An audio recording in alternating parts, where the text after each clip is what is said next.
परसों गुवाहाटी में दूसरा टेस्ट मैच खेला जाना है। सुना है 8 ही बजे स्टार्ट हो जाएगा, क्योंकि उधर सूरज पहले ढल जाता है और अंधेरा पहले हो जाता है।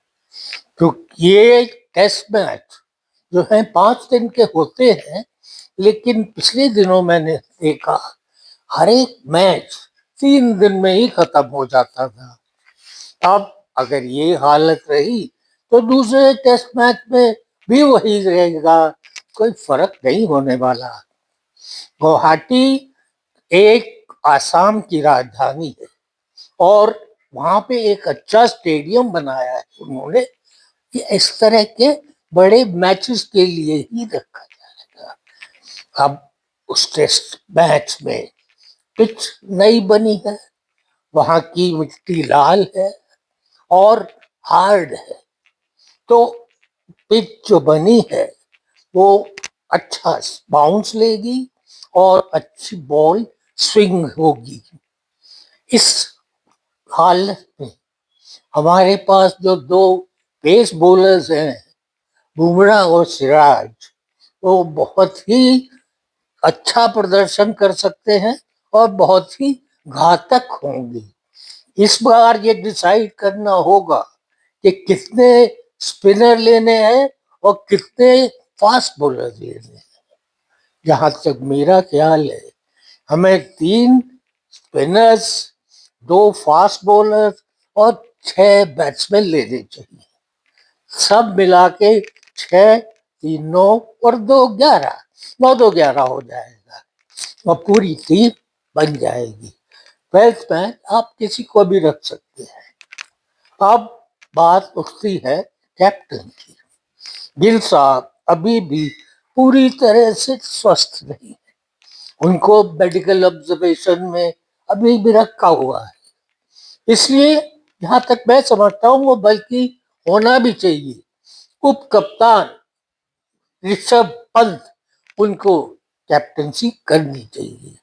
ऋषभ पंत बहुत ही धुआंधार बैट्समैन है और जब उनको कप्तानी की उन पे वो आ जाएगा भार, तो वो संभल के खेलेंगे और लोगों को अच्छी तरह से गाइड कर चुके हैं। लखनऊ के वो रहने वाले हैं और लखनऊ के टीम के कैप्टन भी रहे हैं, इसलिए उनका कैप्टन होना सबसे अच्छा है और खिलाड़ियों के बनस्पत।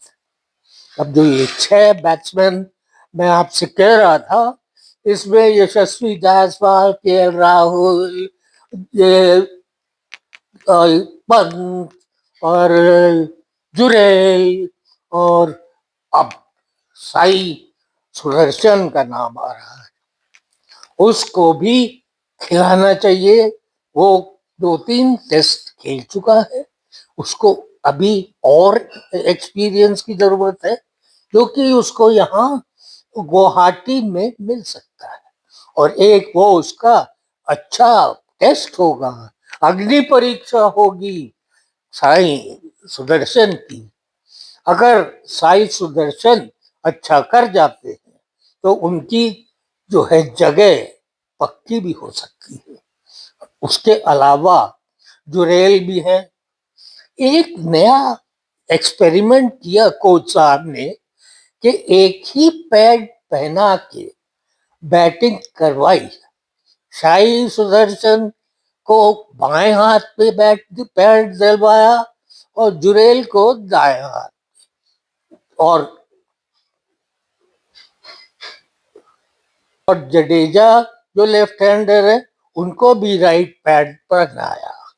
तो इस तरह से उनकी प्रैक्टिस कराई गई, जो कि अच्छी बात है।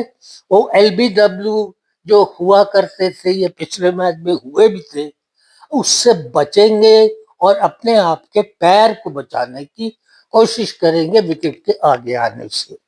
एलबीडब्ल्यू के लिए उनका पास हार्बर है, हमारे पास कौन है एलबीडब्ल्यू ज्यादा कर सकता है, वो है रविंद्र जडेजा।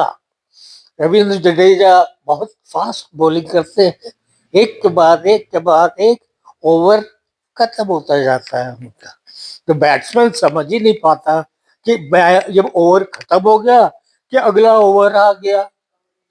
टेस्ट मैच 5 दिनों के हुआ करते थे, पर अब भी हैं, लेकिन पिछले टेस्ट मैचों में यही एक्सपीरियंस रहा है कि वो 3 दिन में खत्म हो जाते हैं। 5 दिन का 3 दिन बनाना किसके जिम्मे जाता है? ऑस्ट्रेलिया के कैरी पैकर की जो चैनल था, ये वहां से शुरू हुआ। कैरी पैकर ने वनडे क्रिकेट को इजाद किया, मतलब 50 ओवर एक टीम के, 50 ओवर दो टीम के, और उसमें जो भी फैसला हुआ वो टीम जीत गई। अब धीरे धीरे उसको 50 से कम करते करते T20 पे आ गए, मतलब 20 ओवर। लेकिन जो असली टेस्ट होता है किसी खिलाड़ी का, वो होता है उसकी बैटिंग, फील्डिंग और कैचिंग पे। हमारे यहाँ जो है बैटिंग में पिछले मैच में सब फेल कर गए, अच्छे बैट्समैन होते हुए भी सब फेल कर गए। ये बहुत बुरी है और बहुत अफसोस की बात है। इस बार हम चाहते हैं कि जितने नामी गिरामी बैट्समैन हैं वो अपना कंसंट्रेट करके बैटिंग करें, और जितनी ज्यादा से ज्यादा विकेट पे टिकने की जरूरत है वो टिके रहें। उससे बॉलर भी हताश होगा और फील्डर भी हताश होंगे, और बैट्समैन का कॉन्फिडेंस भी बढ़ता जाएगा। पहला जो हमारे को लगता है, बैट्समैन जब क्रीज पे आता है तो उसको पहले 10 मिनट कम से कम एक बॉल को परखना पड़ेगा कि कितना बाउंस है, किस स्पीड से आ सकती है बॉल। इस जब 10 मिनट के बाद वो थोड़ा सा एक्सपीरियंस उसको बढ़ जाए, उसका कॉन्फिडेंस बढ़ जाए, तो वो थोड़ी देर के लिए टिक सकता है और अपना अंदाजा लगा सकता है कि मैं कैसे खेलूंगा इस पिच पे। क्योंकि ये वहां की मिट्टी लाल है, वहां का मिट्टी लाल होने का मतलब बॉल तेजी से आएगी और बॉल नीचे भी रह सकती है।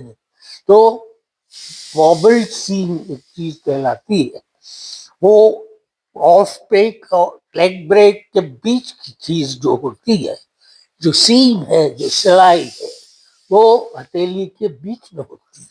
तो उससे बॉल लेफ्ट तरफ जाएगी या राइट तरफ जाएगी, बैट्समैन जब नहीं पकड़ पाता और ज्यादातर वॉबल सीम से बोल्ड हो जाता है। ये सिराज अपनी बॉल वॉबल सीम से ही करते हैं, और इनको जो भी विकेट मिले हैं पिछले दिनों, इन्होंने खुद ही कहा है कि वो वॉबल सीम से मिले हैं। वॉबल सीम जो है इस बार भी वो यूज करेंगे, ये तो जाहिर है कि वो बदलेंगे तो नहीं अपना खेल। वो बुमराह को तो आप जानते ही हैं, वर्ल्ड क्लास बॉलर है। उनका मेन एम होता है बैट्समैन की तो